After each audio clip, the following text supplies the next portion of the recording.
Ate Rowena. Ayan, samahan mo kami dito. Talagang palong-palong yung bangs ni ate, oh. Totoo ba Siya yung ay bangs ko? uli lang tagapagmana ng ari-arian, pinag-agaw-agawan ng Yun, ano, sa damit pa lang kamag-anak. Ate Rowena, ilang taon ka po nung naulila ka sa iyong pamilya? Grade 3 po ako, ma'am.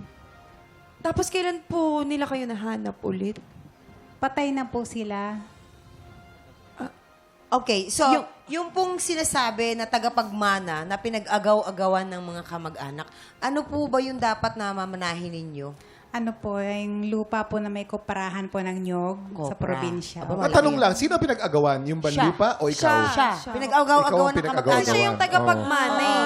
So, paano yung sinasabing pinag-aagawan ka? Ano ba, dito sa tita mo? Hindi, sa amin siya. Ayun po, ma'am. Ganon po. Because alam nilang may mamanahin Yes ka. po. Okay. Kumusta yung relasyon mo sa kanila? Kanino ka napunta? Pagka po may pasok ako sa school po, dito po muna ako sa kabilang tita ko. Pagka po wala naman, doon naman po sa kabilang tita ko. Next year naman po, may pasok ako, doon naman po sa isang tita ko. Sa ngayon, kumusta ka? Saan kanino ka nakatira ngayon? Kumusta ka ngayon?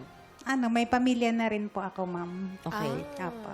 Tatanong ko lang Kamusta po, po, yung pong minana nyo pong koprahan, nasa inyo po ba? Napunta ba sa inyo? Nabenta na po nila, pinapirma na po ako. Binakuha naman po kayo? Binentan po ng mga kamag-anak niyo, mga tita-tita niyo po. Opo. Sa'yo ba? May napunta naman sa'yo? Binigyan po ako ng 1,000. 1,000 pesos? Bakit naman 1,000 Sobra pesos naman yung ginawa lang? sa Hindi, inyo. teka lang Kasi ate. po- Paano po napunta sa ganong sitwasyon? Paano po nila kayo napapayag na Anong ibenta ginawa po? mo sa 1,000? Kala ko naman kung... Sandali lang, mamakala ko naman kumukuha ka Nagagalit ng ka sa mga tiyahin eh. Sumakit ba ulo mo sa 1,000? Sumakit? Ang tanong kasi ganito yan eh, sinamantala nila yung edad. Ilang Tama. taong ka nga ulit no, nung nangyari yung bentahan? 18 po. 8. Oy, nasa tamang pag-iisip na siya. Ba't po kayo pumayag ng 1,000 lang? Po ilang hektarya po ba ito? Hindi ko po alam kung ilang hektarya. Basta po yung halaga po noon, nung naging cash na lang po siya. Kasi nagkasanla-sanla na rin po sila. Kasi sila po nag-alaga sa akin. Opo. Ang ano? Matagal na ata ito, no, Nay? Opo. Matagal na, hindi na mahahabol. Baka nung panahon na yun, malaki na yung 1,000. Parang hindi Hindi, naman. panahon pa ng Kastila, yung malaki yung 1,000. Yung 1,000, maliit yun. Oh, Diyos ko. Anong pakiramdam niyo po ngayon? Masaya po ba kayo na nangyari yan? O masama po ang loob niyo dahil ginawa po sa inyo yan?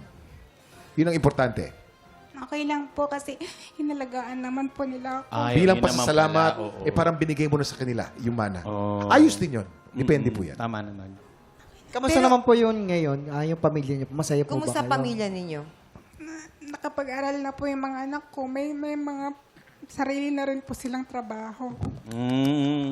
Kasi napakabuti niyo pong tao, kaya mas biniles pa po kayo.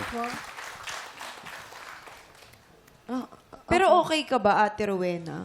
Okay lang po. Ma'am, kung okay po kayo, say wow.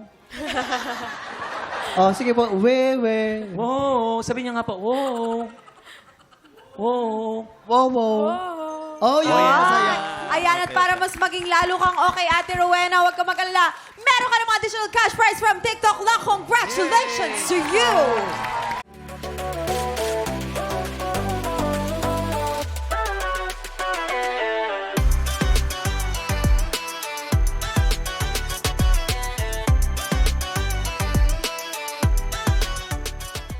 Tik Tropa! Pinanood mo hanggang sa dulo itong video na to? Very good ka! For more happy time, watch more TikTok Lock videos on our official social media pages and subscribe to GMA Network official YouTube channel.